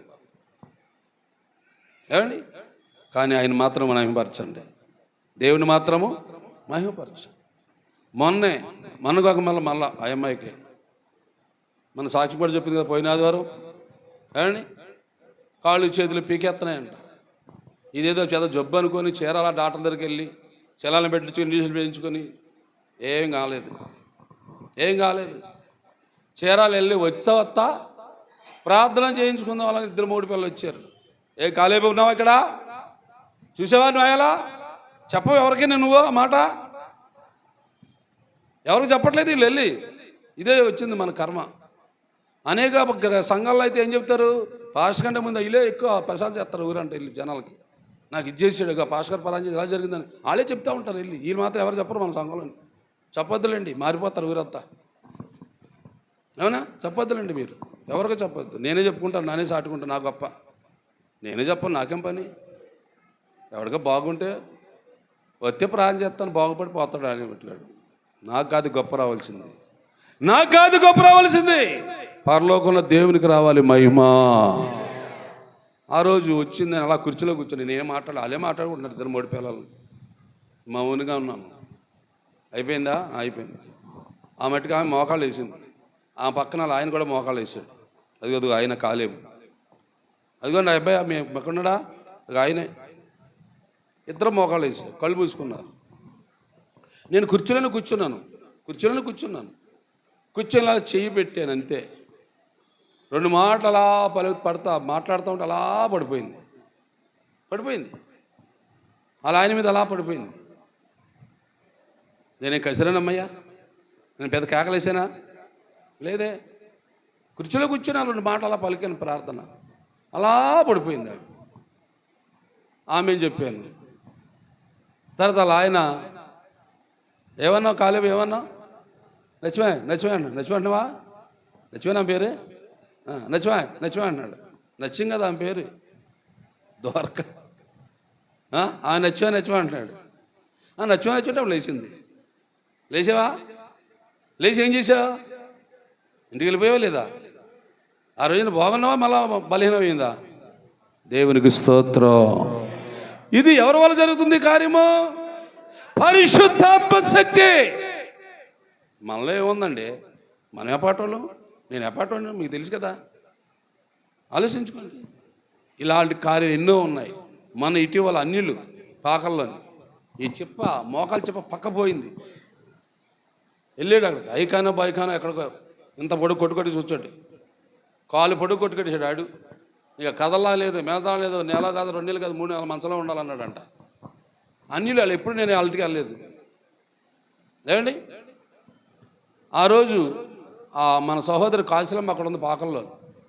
ఆ అమ్మన్నది, రాజు గారు వాళ్ళకి బాగుంటలేదు, వాళ్ళ పిల్లలకి వెళ్ళి చిన్న పిల్లలకి వాళ్ళు చాలా ఇబ్బంది పడుతున్నారు, ప్రార్థన అన్నది. వెళ్ళి ఆ రోజు ప్రార్థన చేశా. తర్వాత రోజు వెళ్ళి మళ్ళీ ప్రార్థన చేశా. తర్వాత రోజు మళ్ళీ వెళ్ళా, మళ్ళీ ప్రార్థన చేశా. 3 రోజులు 3 సార్లు వెళ్ళి ప్రార్థన చేశా. ఆడు 4వ రోజు ఉన్నాడు ఏమో పలకనాకి వెళ్తే ఈ ఆటకి వెళ్ళిపోయాడంట. ఈ ఆటకి వెళ్ళిపోయాడు. ఆడేం చెప్పాడు? 4-3 నెలలు లెగటాం లేదు, నట్టం లేదు, కాలు పొడుగు కొట్టాడు, ఇంత కొట్టేశాడు బ్యాండేజ్. అలాంటి 3 రోజుల ప్రార్థనకి 4వ రోజు ఆటకపోయాడు. ఆటకి వెళ్ళిపోయాడు అంటే చెప్తున్నాడు అమ్మాలను. దేవునికి స్తోత్రం అని చెప్పాను అక్కడ నేను. దేవునికి మహిమ రావాలి. ఆడు అన్యుడాడు, మన క్రైస్తవుడు కాదాడు. దేవుని నమ్ముకున్న వాళ్ళు కూడా కదా వాళ్ళ కుటుంబం అంతా అన్యులే. జాగ్రత్త. ఏం కావాలి మనకి? ఏం పొందాలి మనం? దేవుడు అనుగ్రహించిన పరిశుద్ధాత్మ. అలాగని పరిశోధన పొంది సిమాడకో ఇది పనికిమాల వ్యవహారాలు చేస్తున్నారు చాలామంది. ఏ రోజైనా సిమాడేనా నేను? ఏమా ఏ రోజు నేను సిమాడేనా? కేకలు పెట్టేనా? అరిసేనా? ఏమి ఆత్మ లేదా? వద్దు, ఆ పనులు చేయకండి. అవి దురాత్మలు యాసాలు వేసుకుని మీ మీద పడతాయి, మీకు గలబలు చేస్తాయి మిమ్మల్ని. వద్దు. పరిశుద్ధాత్మ చేసే పనులు చాలా ఉన్నాయి. రేపు మళ్ళీ వచ్చేవారు కూడా చెప్తాను, అయ్యే పరిశుద్ధాత్మ మీద బోధిస్తాను. అంటే పరిశుద్ధాత్మ వస్తే నువ్వు ఎలా ఉంటావు, నువ్వు ఏం చేస్తావు, నీ ద్వారా ఏం జరుగుతాయి అనేది ఇప్పుడు వాక్యం చూస్తున్నాం మనం. ఇదిగో సిమాడేడా పేతురు? ఏమా కేకలు పెట్టాడా? అరిచాడా? లేదా ఆనాడు ఆడవాళ్ళు కూడా, స్త్రీలు కూడా ఉన్నారు కదా ఆ సంఘంలోని, వాళ్ళు ఏమైనా సిమాడేరా? లేదే.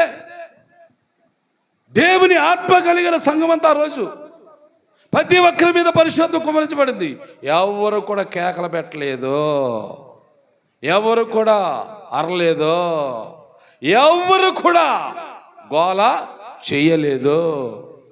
పరిశుద్ధాత్మ నెమ్మది కలిగిస్తుంది, పరిశుద్ధాత్మ సమాధానం కలుగుతుంది, పరిశుద్ధాత్మ ఆప్యాయతను పుట్టిస్తుంది, పరిశుద్ధాత్మ ఐక్యతను కలిగిస్తుంది. దేవునికి స్తోత్రం.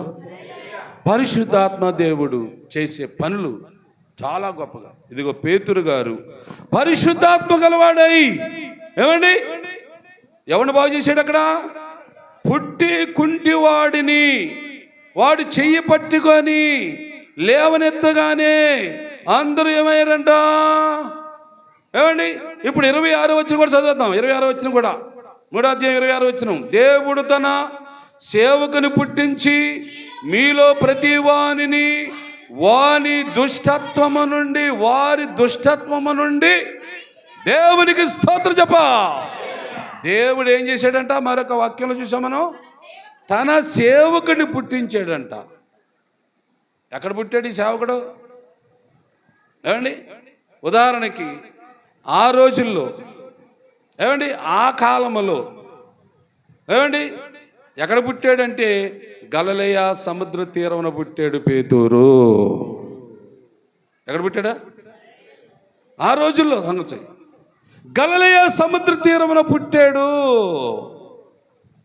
దేవుడు ఏర్పాటు చేసుకున్నాడు, ఆత్మశక్తినిచ్చాడు, ఆయన ద్వారా కార్యాలు జరిగించుకున్నాడు. మరి ఈరోజు అంటే దేవుడు తన సేవకుని పుట్టించాడని చదివారు కదండి. మరి ఇప్పుడు ఎవరిని పుట్టించాడని చెప్తారు మీరు? ఎవరు కనపడలేదు మీకు? ఇప్పుడు దేవుడు తన సేవకుని పుట్టించాడని రాసింది కదా బైబిల్లోని. ఆ సేవకులు ఎవరు? ఏమండి చాలామంది ఉన్నారు కదా. వాటిలో మంద తయారైంది. ఇప్పుడు మంద తయారైంది. ఎవరి దగ్గర ఆత్మ ఉండదు. మళ్ళా ఎవరి దగ్గర ఆత్మ ఉండదు. కానీ దేవుని కొరకు ప్రత్యేకంగా పుట్టించాడు దేవుడు. ఎవరిని ఏం చేస్తున్నాడు వీడు?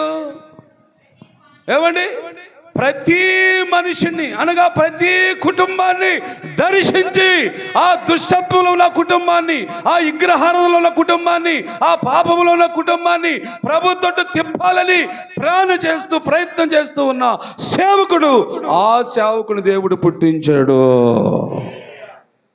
ఆ సేవకుడు ఎవడు అంటే ఇలాంటి దీన సేవకుడే. అన్యుల కుటుంబాల్లో చొరబడుతున్నాడు, వెళ్ళి అన్యులతో ఎక్కువగా కాలయాపన చేస్తున్నాడు, వెళ్ళి అన్యులకే ఎక్కువ సువార్త ప్రకటిస్తున్నాడు, వెళ్ళి అన్యులే ఎక్కువగా ఇప్పుడు ఆకర్షించబడుతున్నారు. ఆ రోజు పేతురు, ఈరోజు ఇలాంటి ఒక దీన సేవకుడిని. ఇది గమనించాలి, మనం ఇది గ్రహించాలి. దీన్ని బట్టి ఏం జరుగుతుంది ఇక ముందుకి అంటే యేసు ప్రభు పరలోకి వెళ్ళిపోయిన తర్వాత సువార్త ఆగిపోయిందా? ఏం బాబు, సువార్త ప్రకటించే పండితులు ఏమైనా ఇచ్చారా? ఏం బాబు చెప్పాలి గట్టిగా. ఆగిపోయింది సువార్త అని ఏమైనా అవమానం పడ్డారా? లేదే, మళ్ళా ప్రారంభించాడు. దేవుని ఆత్మశక్తి పొంది పేతురు గారు సువార్త ప్రకటించడానికి ప్రతి ఊరూరికి వెళ్తున్నాడు, ప్రతి గ్రామానికి వెళ్తున్నాడు, ప్రతి కుటుంబం దగ్గరికి వెళ్తున్నాడు. అన్యులు ఎక్కడున్నారు? ఇదంతా దుష్టత్వంలో ఉన్నారు, పాపములో ఉన్నారు, నశించిపోవడానికి సమీపంగా ఉన్నారు. అలాంటి వారందరికీ వాక్యము చెబుతున్నాడు పేతురు ఆ రోజు. ఈరోజు ఈ సేవకుడు చెబుతున్నాడు, వినండి. సామాన్యుడు అనుకుంటున్నావు నువ్వు? నీ దృష్టికి ఇప్పుడు కనబడితే సామాన్యుడే, కానీ లోపల ఉన్నవాడు, నాలో ఉన్నవాడు మీకంటే శక్తిగల దేవుడు. మీకైతే నా ఆకారం కనపడవచ్చు, మీకైతే నన్నే చూస్తున్నారు మీరు, కానీ నాలో ఎవరు ఉన్నారు?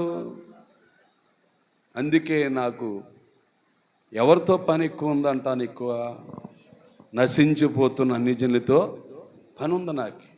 అందుకే నేను కార్యక్రమాలకు వెళ్ళను, షికార్లకు వెళ్ళను, పిక్నిక్కి వెళ్ళను, ఏమండి సరదాలుగా షికార్లు చేయడానికి తిరగటానికి వెళ్ళను. నేను నాది ఈ పని. మీరు ఆళ్ళు పండి ఏదో మీ ఎవరలే చిన్న సెలవు జరగని పరారు. ఏమండి, పరుగులు. ఎందుకు వెళ్తున్నారో తెలియదు, దేనికి వెళ్తున్నారో తెలియదు. పాపం పెంచుకోనికి వెళ్తున్నారా, అక్రమం పెంచుకోనికి వెళ్తున్నారా, అది తెలియట్లేదు వాళ్ళకి. మీరు వెళ్తే వెళ్తారు, నాకు మాత్రం వెళ్ళటానికి దేవుడు అవకాశం ఇవ్వలేదు. నా పని వేరు, నా ఆలోచన వేరు కదా. నిన్న మా పాస్టమ్మ గారు ఒక చిన్న మాట మాట్లాడింది. ఆ సందర్భంలో ఏం చెప్పాను నేను ఆమెతో? నాకు వాళ్ళకి సంబంధమే లేదు. మీరు పెళ్ళిళ్ళకి వెళ్తారో, పేరంటకి వెళ్తారో, చచ్చిన దగ్గరికి వెళ్తారో, పుట్టిన దగ్గరికి వెళ్ళిపోండి. నాది ఆ పని కానే కాదు. నా పని వేరుగా ఉంది, నాకు ఇంకా చాలా పని ఉందని నిన్న మాట్లాడుకున్నాం. దేవుని బిడ్డలారా, ఎందుకు ఆలోచన వచ్చిందంటారు? నాకు నాలో ఉన్నవాడు మాట్లాడుతున్నాడు. నేను కదా మాట్లాడేది. ఇదిగో వాక్యం చూడండి. ఇక పేతురు గారు, యోహాను గారు, ఆంధ్రయ్య గారు, తోమా గారు, ఏమండి, సీమోను గారు, యోహాను గారు, వాళ్ళతో పాటు పరిశుద్ధ స్త్రీలు, ఏమండి, పరిశుద్ధాత్మ పొందిన స్త్రీలు, వీళ్ళందరూ ఇక మొదలుపెట్టారు. ఏం మొదలుపెట్టారమ్మా? ఏం మొదలుపెట్టారు? ఫిలిప్పీ పత్రిక 3:4 చదువుతారు ఒక మాట. అవును, ఆ స్త్రీలు నిజముగా సువార్త పనిలో ప్రయాసపడుతున్నారు. సువార్త పనిలో ఏ స్త్రీలు? అదిగో ఆ మేడగదిలో పరిశుద్ధాత్మ పొందిన స్త్రీలు.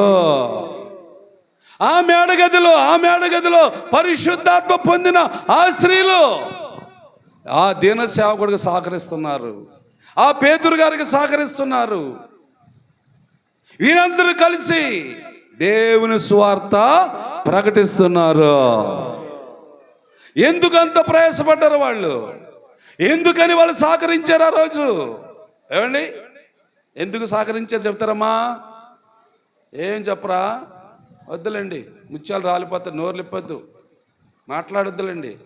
ఎంత మంచి పిల్లల్లో కనపడుతున్నారు ఇక్కడ. అక్కడికి వెళ్తేనే మీ ఎవరాలు కనపడుతున్నాయి. మరి అక్కడికి వెళ్తే ఇలాగ ఉండరేటి? నేనే చూస్తాను కదా మిమ్మల్ని, వల్ల మిమ్మల్ని. ఇక్కడైతే మాత్రం ఒక్క మాట మాట్లాడరు, ఎంత సైలెంట్గా ఉంటారో. మరి ఆ దేవుడే ఇస్తున్నాడో అది మీ దగ్గర ఉంటుందో నాకు తెలియదు. కానీ మరి అక్కడికి వెళ్తే ఎలాగైపోతారో? అక్కడికి వెళ్ళగానే ఏమైపోతాయి? వెంటనే మార్పు.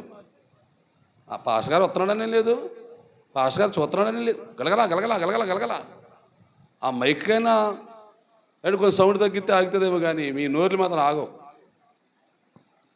మంచిది. ఇలాగే అక్కడ కూడా ఉందాం, అక్కడ కూడా ఉండండి. దేవునికి స్తోత్రం. ఇదిగో వీళ్ళందరూ కూడా ఏం చేస్తున్నారు? ఏం పని చేశారు? ఇప్పుడు అపోస్తలుల కార్యముల గ్రంథం 4వ అధ్యాయం చూడండి, వస్తుంది. 4వ అధ్యాయం 3వ వచనం చదవండి. వారు అవును ఉంచిరి. చూడండి, వాక్యము విన్నవారు, దేవునికి స్తోత్ర.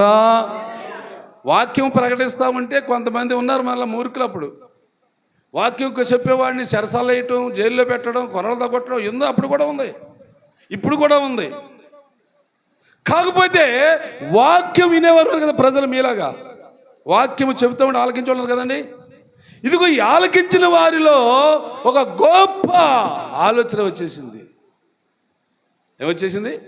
ఒక గొప్ప ఆలోచన అంటే, వాక్యము విన్న వారిలో అనేక మంది నమ్మారు. వారిలో పురుషులు సంఖ్య ఇంచుమించు 5,000 మంది మార్పు చెందారు.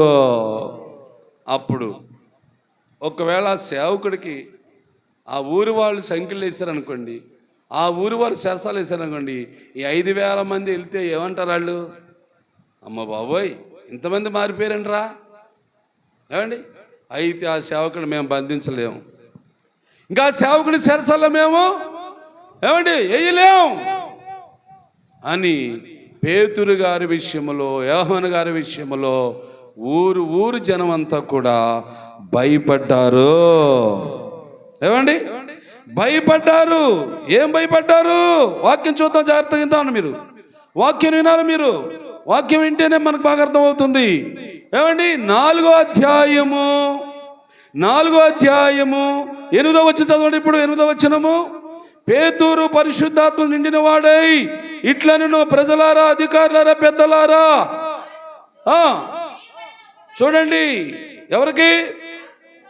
ఆ దుర్భరునికి చేయబడిన ఉపకారమును గురించి వాడు దేని వలన స్వస్థత పొందాడో నేడు మమ్మలను విమర్శించుచున్నారు కనుక మీరందరూ, ఇశ్రాయేలు ప్రజలందరూ తెలుసుకోవలసినది ఏమనగా, మీరు సిలివేసి చంపేసి సమాధి చేసేసి పాతి పెట్టేసిన వాడు నజరేయుడైన యేసును. ఏమండి? నజరేయుడైన యేసు ప్రభు వారిని మీరే సిలివేశారు, మీరే చంపేశారు, మీరే పాతి పెట్టేశారు. అయితే ఆ ప్రభువు, ఆ దేవుడు ఏం చేశాడు? అతను మృతులలో నుండి పైకి లేపి, ఏమండి, నజరేయుడైన యేసు నామములోనే ఈడు స్వస్థత పొందాడు. ఎవడి వల్ల పొందాడు స్వస్థత? మా వల్ల ఏం జరుగుతుంది రా బాబు? మేము చేపలు పట్టుకొని జీవించేవాళ్ళం. చదువు సంధ్య లేనివారు మేము, మూర్ఖులు, చెప్పాలంటే జ్ఞానము లేనివారు. మా వల్ల కాదు. మీరు చంపేసి సిలువేసేసి పాతి పెట్టేసిన యేసు నామములోనే వాడు బాగుపడ్డాడు అని పేతురు గారు గట్టిగా మాట్లాడాడు. యోహాను గారు గట్టిగా మాట్లాడాడు. ధైర్యం వచ్చింది కదా, అక్కడ ఆస్కారం కనబడుతుంది కదా, ఒక ఆధారం ఉంది కదా. ఇదిగో ఈడు బాగుపడ్డానికి కారణము, ఈడు బలపడ్డానికి కారణము, ఈ కుంటివాడు లేచి నట్టడానికి కారణము. ఏమండి? ఎవరు అంటే మేమేం కాదు, యేసుక్రీస్తు నామములోనే స్వస్థత పొందాడు. అంతే, మేమేం చేయలేదు అని పేతురు గారు ఈ మాట చెప్పుతుండగా 13వ వచనంలో ఏముందో చూద్దాం. ఇప్పుడు 13వ వచనం. పేతురు యోహాను ధైర్యమును చూచినప్పుడు వారు, ఎవరంటున్నారు ఇజ్జు లేని వారని? పేతురు అంటున్నాడమ్మా? యోహాను అంటున్నాడా? ఎవరంటున్నారు ఇప్పుడు? చెప్పాలి. నా అంతటా నేను చెప్పడం కాదు, చదువులేదని. మీరెవరు మాట్లాడరు ఆ మాట. ఎక్కడైనా మాట్లాడాలాగా మీరు ఎప్పుడైనా? ఏం బాబు, మీరు ఎప్పుడైనా ఎవరికైనా చెప్పారా ఆ మాట? ఏ మాట? మా భాష గారికి చదువు లేదు, మా భాష గారు ఆటకెళ్ళేవాడు, మా భాష గారు చేపలు పట్టేవాడు. ఎప్పుడైనా ఎవరికైనా చెప్పారా బాబు మీరు? చెప్పారా? మీరు నిజంగా చెప్పారా? మీరు చెప్పారా? దేవుడికి స్తోత్రం చెప్పాలి. ఎందుకంటే వాక్యం వింటున్నారు కదా, చూస్తున్నారు కదా. ఎంత మర్మమైన, ఎంత లోతైన వాక్యమైనా వివరించి చెప్పగల జ్ఞానము దేవుడు ఇస్తున్నాడు కదా, ఆలకిస్తున్నారు. కాబట్టి మీరు చెప్తేనే సమాజానికి మార్పు వస్తుంది. నా అంతా నేను చెప్పుకుంటే మార్పు రాదు. అయ్యా, అమ్మా, మీరు చెప్పాలి. అది ఆ సాక్ష్యం దేవుడు బలపరుస్తాడు. నిజం. రండి, చూపిస్తాను. రండి మా సేవకుల దగ్గర రండి, ఆయనతో మాట్లాడండి, ఒక ప్రశ్న వేయండి, ఆయనకి చెప్తాడు చెప్పడం అని మీరు తీసుకురావచ్చు. అలాగ ఒప్పించాలి. మీరే ఆ పని చేయాలి. ఇదిగో ఇక్కడ చూడండి, పేతురు గారు, యోహాను గారు ధైర్యమును చూసినప్పుడు వాళ్ళందరూ ఏమనుకున్నారంట? బాబోయ్, వీళ్ళు విద్య లేని వాళ్ళు కదరా, చదువు లేని వాళ్ళు కదరా, జ్ఞానం లేని వారు కదరా, ఏంటి వీళ్ళకి ఇంత ధైర్యం ఎక్కడి నుంచి వచ్చింది, వీళ్ళకి ఇంత జ్ఞానం ఎక్కడి నుంచి వచ్చింది, ఏంటి వాడిని ఎలాగ బాగు చేయగలిగాడు, ఆ పుట్టుకుంటి వాడిని ఎలా నడిపించగలిగాడు అని ఆలోచిస్తే వాళ్ళకి అర్థమైన తర్వాత ఏమర్థం చెప్పంటారా? ఆ కింద చదవండి. పడి వారు, దేవునికి స్తోత్రం చెప్పండి. ఎవరితో ఉన్నవారంటే పేతురు. మరి నువ్వెవరితో ఉన్నావమ్మా? మాట్లాడటే ఉన్నారా? నేను ఎవరితో ఉన్నాను? నేనే వేస్తూ ఉన్నాను, మీరు వేస్తూ ఉన్నారు. మన ద్వారాగా కార్యములు సమాజంలో దేవుడు చేస్తున్నాడు. దేవునికి స్తోత్రం. ఈ ధైర్యం కలిగి ఉండండి, ఈ నమ్మకం కలిగి ఉండండి. రేపు భవిష్యత్తు మనకు పరలోకమే, సొంతమే. ఇదే మాట నువ్వు నేను పలకాలి. ఎవరికైనా చెప్పొచ్చు, నువ్వైనా చెప్పొచ్చు, మీరైనా చెప్పొచ్చు, నేనైనా చెప్పొచ్చు. మనందరూ చెప్పేది యేసు ప్రభువు అప్పగించిన సువార్తే, అంతకంటే ఏం కాదు. నువ్వు చెప్పొచ్చు, నేను చెప్పొచ్చు, కానీ చెప్పడం మాత్రం ఆపేవద్దు అమ్మా. చెప్పడం మాత్రము ఆగిపోకూడదు, చెప్తా ఉండాలి. మీరందరూ చెప్పాలి, సాక్ష్యం చెప్పండి. అవును, మా సేవకుడు చూడండి, వెళ్ళి మా సేవకుడు పరిశీలన చేసుకోండి. ఆయన దగ్గర ఎన్ని డిగ్రీలు ఉన్నాయో, ఆయన ఎంత చదువుకున్నాడో అడిగి తెలుసుకోండి. గ్రామస్తుల్ని, వాటిలో ఉన్నారు చాలామంది. మా పాస్టర్ గారితో ఏమండి ఆ వయసు కాల వాళ్ళు చాలామంది ఉన్నారు, అడగండి ఎవరినైనా అని చెప్పండి. మీరు చెప్పాలి, చెప్పకపోతే ఎలాగా? ఇదిగో వాక్యం చూడండి, చెప్తున్నారు కదా ఇదంతా.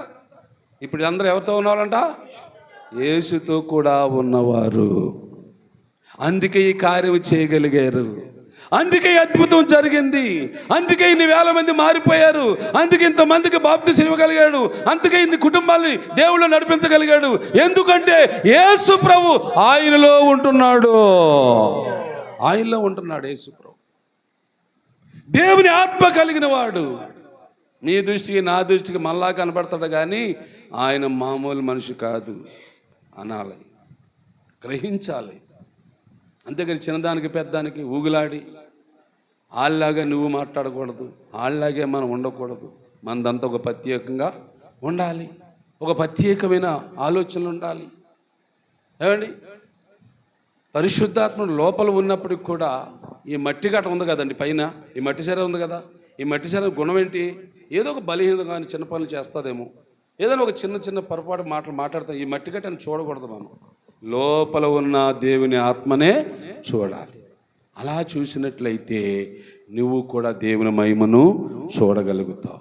అప్పుడు నీ ద్వారా కూడా కార్యము జరుగుతుంది. నువ్వైనా ప్రార్థన చేయొచ్చు, నీ ద్వారా కూడా అద్భుతాలు దేవుడు చేస్తాడు. ఏమండి, చేపలు పట్టుకునే పేతురు ప్రార్థన చేస్తే కార్యం జరిగినప్పుడు, మరి నేను కూడా మరి పేతురులో ప్రార్థన చేయాలా? మరి నేను చేస్తే జరగదా? జరుగుతుంది. మరి ఆంధ్ర గారు చేశాడు, జరిగిందా? చూశాను, నేను చూశాను కదా. ఆంధ్ర గారి ద్వారా ఏం జరిగింది చూశాను, చెప్పమంటారా? ఏమండి, మన గ్రామంలోనే చచ్చిపోయిన శవం తీసుకొచ్చారు. బెనుగుసూర భార్య అని, బెనుగుసూర భార్య అంటారు. మన రోడ్డు అవతలే ఉంది, మీ అందరూ తెలుసు. అమ్మాయి ఇప్పుడు చనిపోయింది, ముసలిపి చనిపోయింది అనుకోండి. ఇప్పుడు ఒకప్పుడు సంగతి చెప్తున్నాం. అప్పుడు వాళ్ళకి యేసుప్రభుని నమ్ముకోలేదంట. సుబ్బారెడ్డి దగ్గర తీసుకెళ్తే తీసుకెళ్ళిపోయాడు పంపించేసి. అయితే ఆ యజమానుడు వచ్చి ఆంధ్రయ్య గారికి ఏం చెప్పాడు తెలిసి, నాకు బాగా గుర్తు ఆ మాట. ఆంధ్రయ్య గారు, నేను ఇప్పటివరకు యేసుప్రభుని నమ్ముకోలేదు, కానీ నా భార్య చచ్చిపోయిందని డాక్టర్ చెప్పాడు. నేను బతుకుతాను అలా, కానీ ఈ మాట చెప్పట్లేదు, కానీ ఇక్కడి నుంచి మేము యేసుప్రభుని నమ్ముకుంటాము, మీరందరూ వచ్చి నా భార్య కోసం ప్రార్థన చేయండి అన్నాడు ఆ రోజు. అప్పుడు సుమారు 10 మంది ఆడోళ్ళు మగవాళ్ళు కలిసి ఆంధ్రతో పాటు వెళ్ళి మోకాళ్ళు వేసి ప్రార్థన చేస్తే నిజంగా దేవుని బిడ్డలారా, ఏ డాక్టర్ అయితే చనిపోయింది అన్నాడు, ఆ డాక్టర్, ఆ సుబ్బారావు డాక్టరే బెత్తరపెట్టుగా దేవుడు చేశాడు, బతికించాడు ఆమెని.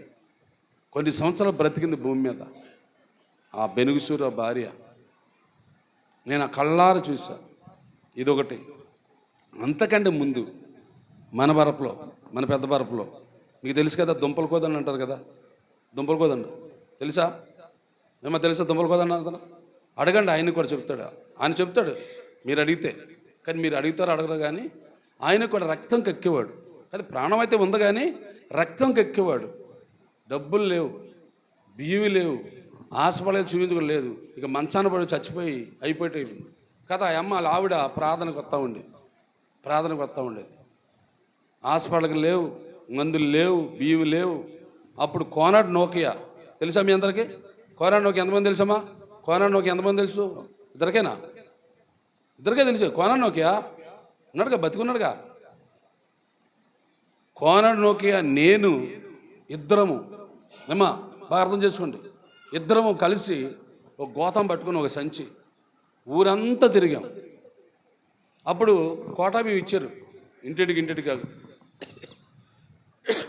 ఇస్తే ఇంటింటికి తిరిగి మా ఇద్దరమే గోతం భుజాన్ని వేసుకొని దండి ఆ బియ్యం ఆంధ్రయ్య గారికి పట్టుకెళ్ళి ఆంధ్ర చేత ప్రార్థన చేపించి అక్కడే కావుడు కట్టుకొని మా ఇద్దరం మళ్ళీ మోసుకొచ్చి ఈ దుంపల కోదండ గారి ఇంట్లో పెట్టాం.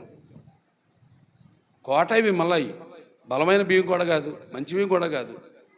ఆ కోటా బియ్యం తిని ఆ దుంపలు కోదండ ఆ జబ్బు నుండి, ఆ రోగము నుండి బాగుపడ్డాడు. దేవునికి స్తోత్రం.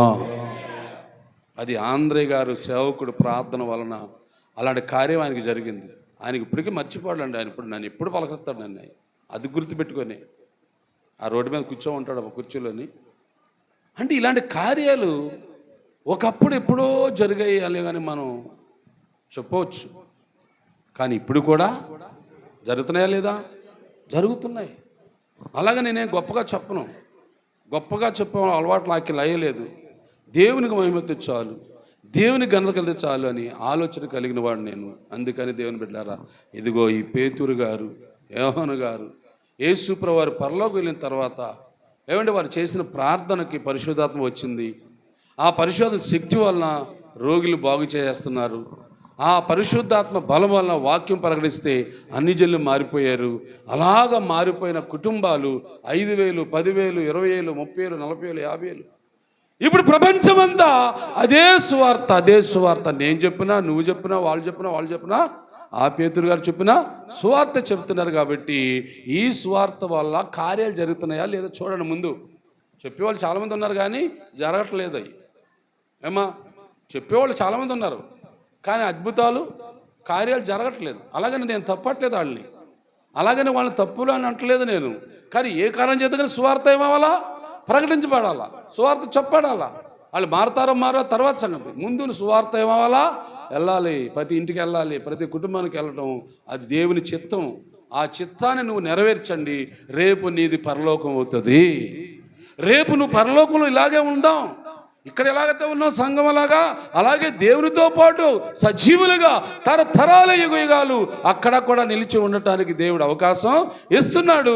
ఈ భూమి మీద ఉన్నంత చేపు, ఈ భూమి మీద ఉన్నంత వరకు నువ్వైనా నేనైనా సరే సాక్షులుగా నిలబడి దేవునికి ఏం చేశాడో, దేవుడు నీకు ఏం చేశాడో, దేవుని కుటుంబానికి ఏం చేశాడో ఆ 2 మాటలు చెప్పు సమాజానికి. వాళ్ళు నీ ద్వారాగా మార్చేటట్లుగా యేసుప్రభువుకు లెక్క చెప్పు. అలాగ దేవుడిని సిద్ధపరిచి నడిపించునుగాక. ఈ వాక్యమును వినికిడిలో బలపరచునుగాక. సాక్ష్యాలు ఎవరైనా ఉన్నారా? సాక్ష్యం.